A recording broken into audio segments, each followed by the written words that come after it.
Nurture marketing has been around for a long time, and it is a solid principle, but there are compelling reasons to make dramatic changes to your nurture marketing program in today's environment.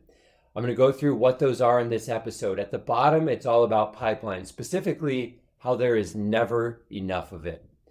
What do I know about this subject? Well, my knowledge comes from not performing nurture marketing inside a SaaS marketing team, but rather doing something that works better for leads who are not moving forward in the marketing journey, like writing email sequences that booked calls that closed over $60,000 in revenue in a period of about 3 weeks.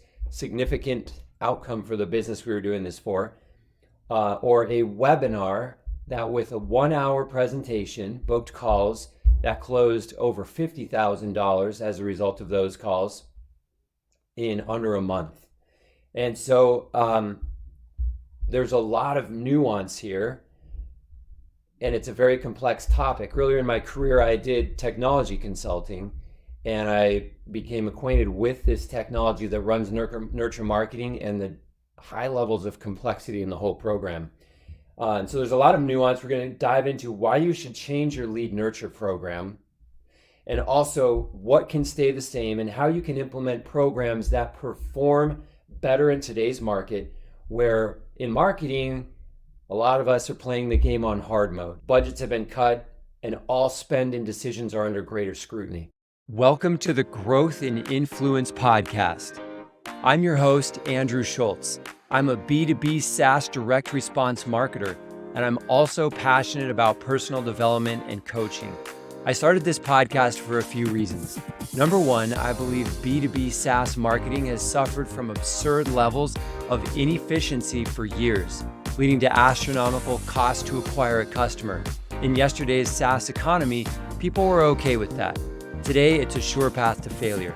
This podcast is designed to help you understand how to market with more efficiency, earlier profit, and more tangible results that grow your company and put marketing back in the strategic seat it should have at the table. The second reason I started this podcast was out of a desire to help kids living in emotional, spiritual, mental, and physical poverty get a hand up from where they're at. While the next phase of this podcast will focus less on those personal development principles and more on the tactics and strategies of B2B SaaS marketing, I'm still very passionate about personal development and bringing its principles to these kids. You'll see that mission develop here as time goes on. Again, welcome. Let's jump into today's episode.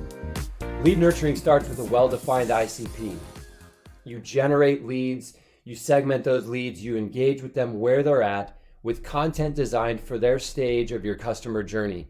You use various channels to get them to engage with that content. You use personalization, you score the leads according to the interactions that they have with your content, and then you follow up with them when they're ready to engage in partnership with sales. And so you're supposed to be aligned with sales on that follow-up motion. So if this is such a well-defined strategy based on good principles, then why should it change? Well, we'll talk about some specific ways it can change and improve. But first of all, as I just ran through that list of steps in your lead nurturing program right now, could you feel how complicated this whole process is? One big problem with lead nurturing is that if you really try to do it fully, especially if you're a smaller company, it's going to collapse under the weight of its own complexity. You'll probably end up using pieces of it, or you'll have certain pieces work, but you certainly aren't going to get good data about what's working and what isn't when the process is so complex. When a complex system isn't producing the results you need, your only option is to fix that complex system. In this case, you're going to do nurturing better. And because it's so complex, you may not have clear data showing that this one thing is broken, and therefore fix that and everything else will start to run better. And that's why you're not getting the results you want. So you'll spend a year trying to make the content better, make the CTAs better, make the segmenting better, the personalization better. And all of this happens across a large body of content, multiple segments, multiple technology platforms, across multiple channels. And then over a relatively long period of time, you can see whether these changes are working. It's no wonder that most SaaS companies just don't have an adequate number of qualified leads flowing from marketing into the sales pipeline. In 2024, when profitable, efficient growth is the goal of every SaaS business, scaling down this complexity and focusing on a simpler process that you can measure and optimize is a much better approach. But let's get specific. What about lead nurture isn't optimized for today's environment, and what needs to change so you can create profitable, efficient growth? I'm going to talk about 4 things. Number 1, we're going to go through the problems before I list them out. We're going to go through the problems, and then we're going to talk about how to solve them and how you can create more profitable, efficient growth types of marketing. Number 1, content saturation and quality. Problem number 2, the lack of really great copy. Problem number 3, the misalignment between marketing and sales. And problem number 4, overemphasis on short-term metrics. Now, there is so much content available out there. And we're going to talk about content saturation and quality. Before the information age, people paid for information, and content marketing is an embodiment of the realization that people don't really pay for information anymore. They pay for results. So you give the information away for free in content, and then you offer the results in your product. But some companies don't fully buy into this principle. They only kind of dip their toes into this principle. They're not putting their best knowledge into their content. They publish fluff content. What do they do with their knowledge? Well, maybe they hold on to it for something in the post-sale, for implementation to be delivered during that period of time, or in some other customer-specific process, instead of giving it upfront free. So their content ends up being mostly fluff. Often it's content targeted for SEO. And while it's true that SEO may get someone to the content, you're naive if you think in 2024 that someone is going to book a demo or sign up for a free trial just because they got onto your website. That's not going to happen, especially when the content there is fluff. For your content to actually move the needle on your lead nurture program, it needs to be extremely relevant to a very targeted ICP, and it has to be incredibly valuable. It cannot just hint at value, it has to be valuable. That means deeply understanding what problem your prospect is struggling with and feeling pain from, and the pain it causes them personally. You want to understand that at a deep level, and then leading them through the process of change, which is creating a belief that they can and should solve this problem, giving them the knowledge and steps they don't have access to, okay? And you give them those knowledge and steps without referencing your product. You teach them how to solve the problem without your product, because products don't solve problems. People solve problems. Even if you're solving even if you have like a data product and you're solving some sort of data problem, even if it would literally take them 1,000 years to do what your product can do, if they're like working on their own in a spreadsheet, they can solve the problem on their own. They could hire more people. It's not the product that solves the problem, it is people. But your product can help them do it easier, cheaper, faster, better, with more certainty, or with more fun. And if you don't believe this principle, go look at all the people who have your product who have not solved the problem that your product is designed to solve. And there will be many of them. And the reason for that is because your product doesn't solve the problem. The people do. Your product is just a tool to help. So if you market in that way, you put the valuable knowledge about how to solve the problem into your content. That makes highly valuable content, okay? And that content will stick out from the sea of fluff content that is simply looking for eyeballs, trying to get people to a website and giving them some very blasé and mediocre value in what they're reading. So that leads us to the next way that lead nurture needs to change, and that is the lack of absurdly great copy. The copy in your content should be absurdly great, and most of it the content here is at the core of your lead acquisition strategy. And most of it, not your acquisition strategy, but your conversion strategy. And most of that content isn't that good. It's content for content's sake. You're writing content or creating content because you have to do content marketing. And whether that's because it's written by junior people or by an outsourced content farm or even by a great writer who writes content for a paycheck but has no accountability for the outcomes, 99% of the content that you get is just completely meh. AI isn't that good at it yet either. So, getting AI to create this content for you isn't the solution. I've tried. Yes, knowing how to ask does improve the output of AI generated content, but not nearly enough to make it what I'm calling here absurdly great copy. I can tell AI all about the psychology of my prospect, what their deepest psychological needs are, what they fear most, what failures they're most ashamed of, what their dreams are, who their enemies are that they want to win against, and what they're suspicious of. All the psychological dimensions that I want to know about somebody I'm writing content for. AI still will not produce that absurdly great copy. It's better, but it's not anywhere close to where it needs to be. And even if AI could do this, the minute it can, that's the minute it ceases to matter because everybody will have it. There would probably be a number of months where it would be really great and get great results, but it would not be a long-term strategy because everybody would have it and all of a sudden it would just become noise. So until then, your copy has to be absurdly great or it's going to get lost in a sea of mediocre content and it won't produce any movement in your lead nurture program to move people from lead into your sales pipeline. Okay, the third problem with your lead nurture program today is the misalignment between marketing and sales. And this age-old argument between marketing and sales is still raging. And it's part of the reason your lead nurture strategy needs to change.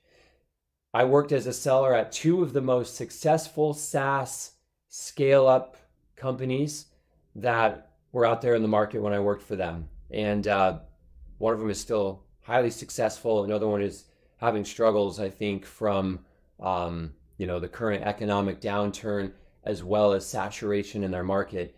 But I almost never got a good lead from marketing. Almost never. I mean, like maybe one or two a year. As a seller with some really great accounts at one of the companies and opening a new segment for one of the other companies. And these were companies with amazing brand recognition. They were unicorns. They were highly respected. Their CEOs could go speak anywhere, and the CEOs of many other SaaS companies would listen to every word that they had to say because they had been so successful, and I got maybe one or two leads a year. One of these was perhaps the most recognized brand in SaaS at the time I worked there, but I got no leads, and the same was true for all the other sellers in my segment. It wasn't just me. Sam Jacobs has posted a few times recently, this would be like mid to late May 2024, about the CRO role and how it needs to change. His main point is that a CRO needs to be a multidisciplined leader, not just a glorified sales VP. The CRO has to be competent in marketing, in sales, and a host of other GTM-related disciplines, and then he needs to drive alignment across those disciplines. If marketing's lead nurture program is not aligned with the growth goals of the organization, leads may be low quality, handoff will be poor, a customer's journey will be inconsistent, and there will be a steep drop off in volume early in the process, early in the pipeline. And with the extreme complexity of the nurture program that I mentioned at the beginning of this episode, the effort of aligning the salespeople with the journey that the customer has been on during this nurture process becomes increasingly difficult. So just imagine a sales team getting leads into their pipeline with the complexity of that nurture program and then helping them be aligned with what's already happened and where that conversation should start. Almost impossible. As a former seller who has been on the receiving end of that, as I said, not very often, but knowing what that's like, that's very difficult. The fourth problem with nurture marketing today is the overemphasis on short-term metrics. Now, this is a related but a different point to this last point about aligning marketing and sales. Marketing is often incentivized on short-term metrics like MQLs, marketing qualified leads. If this is your incentive, you'll produce that result, but they won't be of any value to the next step, which is qualified leads entering the sales pipeline as opportunities and actually having them move forward all the way to the close. You'll get that steep drop off early in the pipeline that I just mentioned, or you may not even convert them into opportunities at all, because the leads you produce are designed to hit the early MQL numbers, the short-term focus, but not great for moving through the pipeline. So how do we fix this? Let's talk about, those are the problems. Let's talk about how we actually make our marketing process that converts leads into pipeline more effective. We'll take each of these problems and basically implement the opposite as the solution. So I'm going to speak from my personal experience as a marketer. I've done what I'm going to tell you here for adjacent industries to SaaS, including business skills training and a subscription platform for coaches.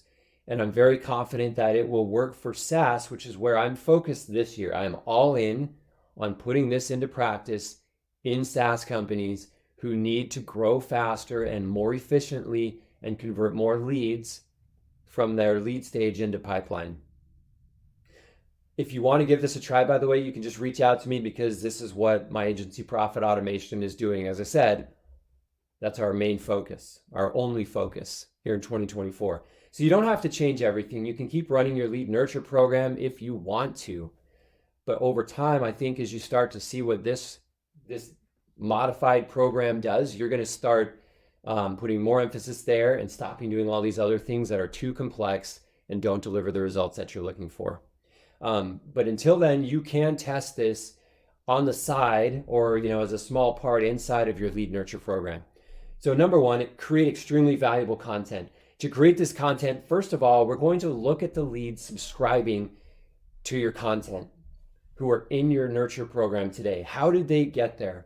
Too often what will happen is these leads will enter through these different assets that you have out there, your different pieces of content, and they'll come into this nurture program, and they will be at various stages of awareness and various stages of various levels of intent, and you market to them as if they're all the same.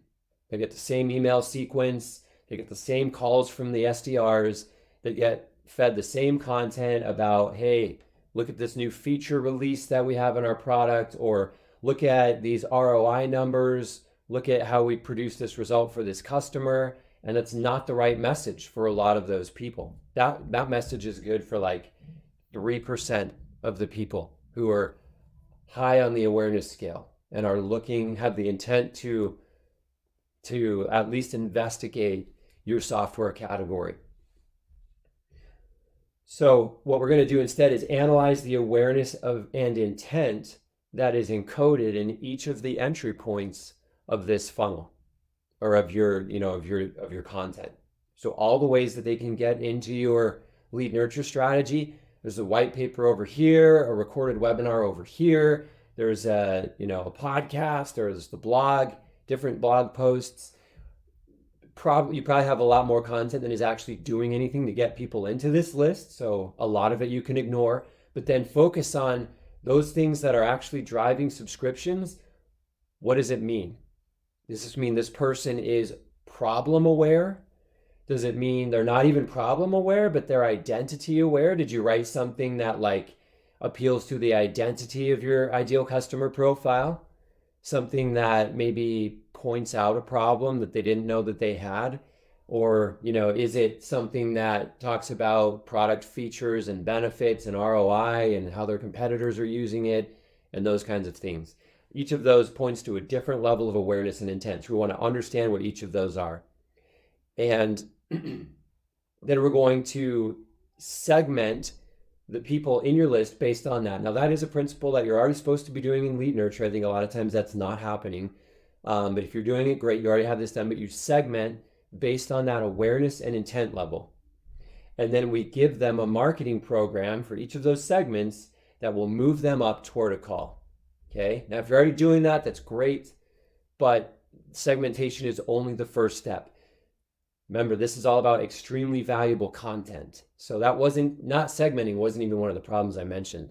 That's like a prerequisite to this first thing, extremely valuable content. So what is extremely valuable is going to be different for each of those different segments. If someone has a problem they don't know about, extremely valuable means that you're convincing them that they have this big risk that they need to pay attention to, or else they could suffer something catastrophic or something really bad. Okay, and if you make them aware of that and they weren't aware of that before, then you've delivered extremely valuable content.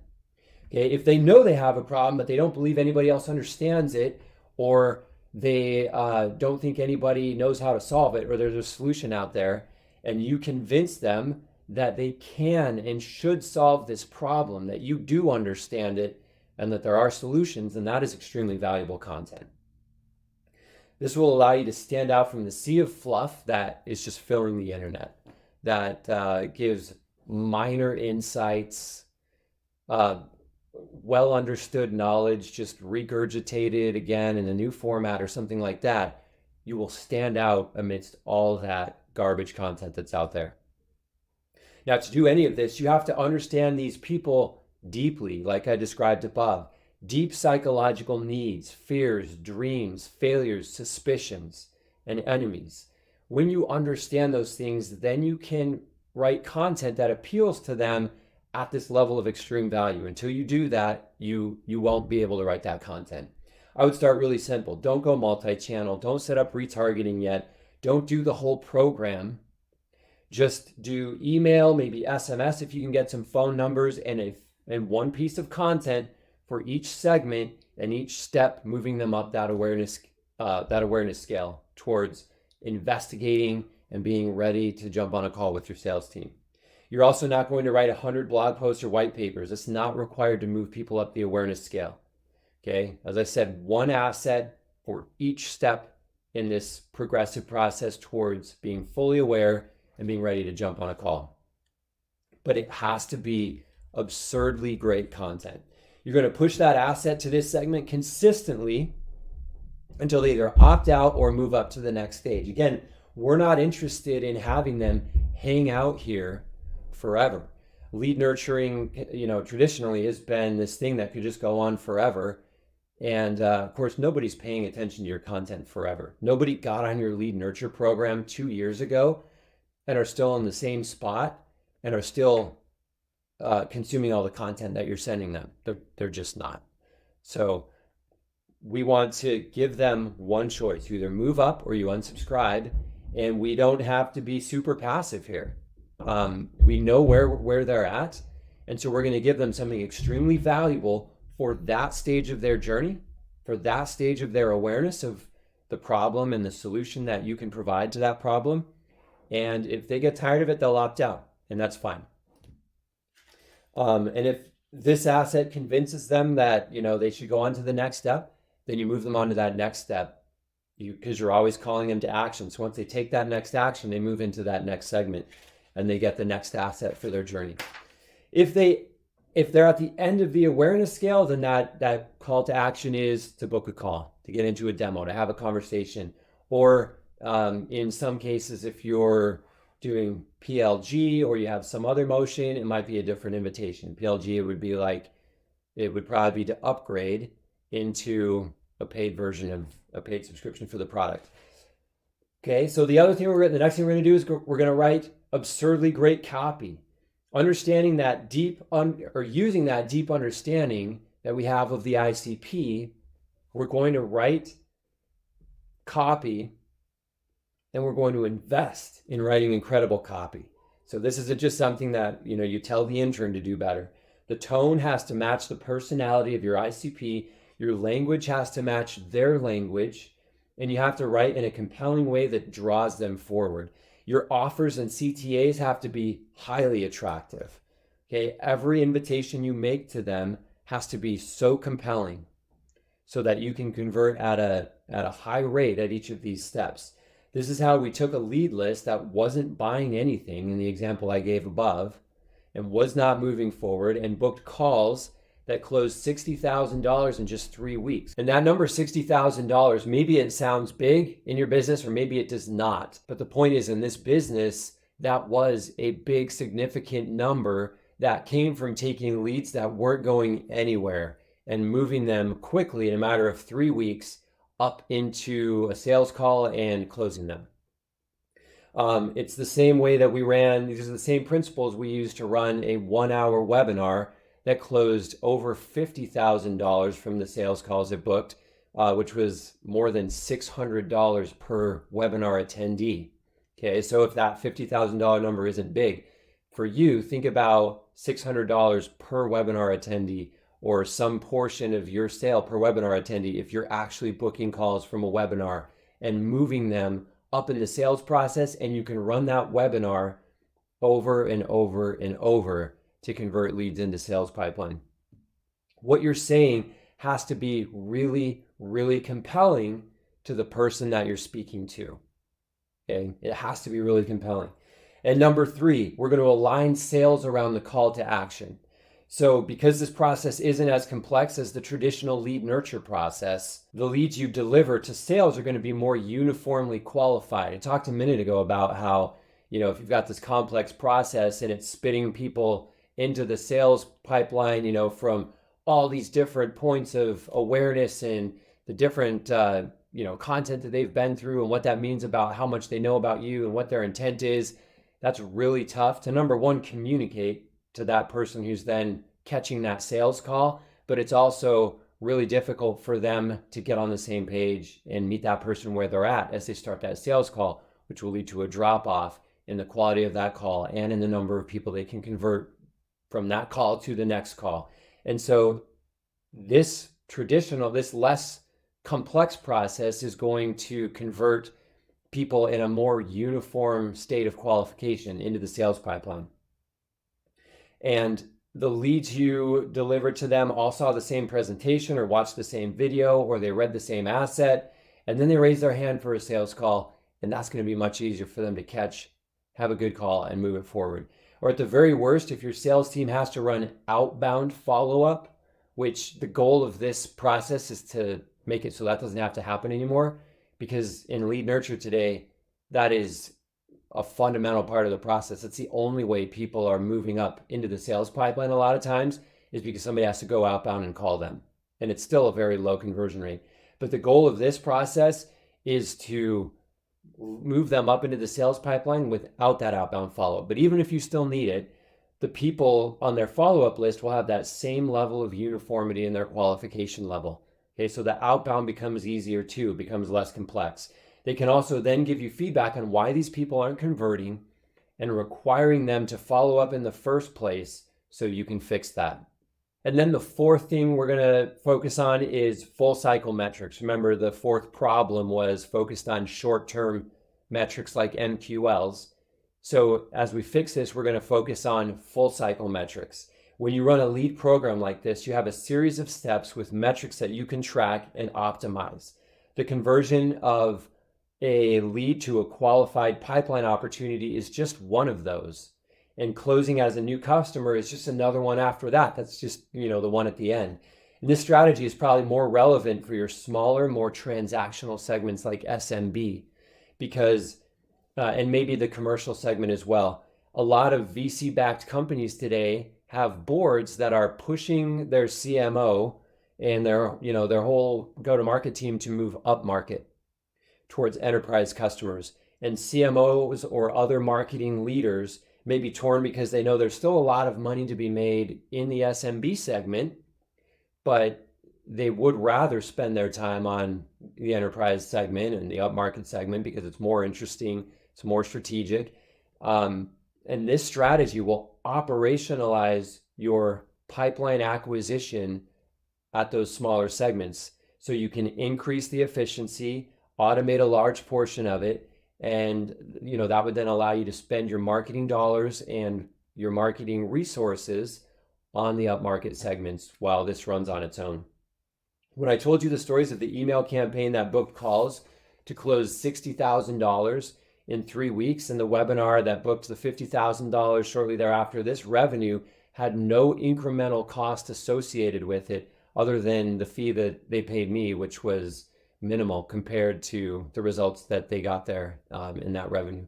So putting this system in place to generate revenue with no incremental cost on top of anything that you're already doing, and automating it, increasing the efficiency to operationalize those more transactional, the pipeline acquisition in those more transactional segments can give you a lot of freedom to do something else in a different segment, and it will increase your ability to create profitable, efficient growth across your business.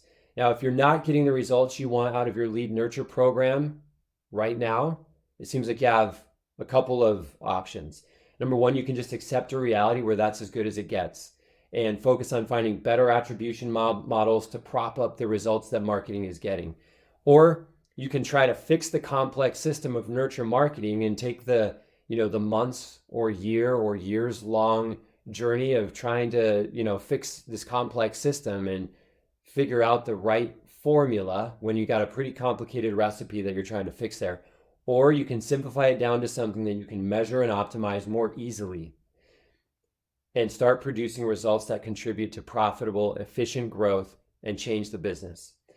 The larger segments like enterprise today are probably still going to require the high complexity motions of in any marketing programs, because it's a complex segment and every customer has a different need, different strategic value that you're going to be able to provide for them. You've got to get into the high levels, the executives of those companies, and it's just not something that you can automate.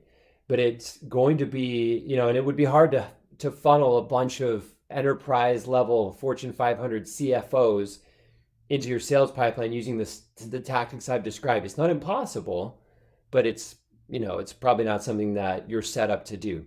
But in your smaller segments where there's more uniformity in the sales process, more uniformity in the value that you're delivering for them, you can make these changes to operationalize, increase efficiency, and automate much of your pipeline acquisition process for those smaller segments using the tactics I've described. So I hope this has been valuable. If it has, then give us a review on the podcast app where you're listening to this. Give us 5 stars, recommend us to your friends. You found this probably because somebody pointed it out to you. And if you could point it out to somebody else, then they're going to find value in this content as well. You will serve them and you'll help me get this message out to more people who are struggling with profitable, efficient growth goals today. It's been a pleasure to have you here. I hope you have a great day.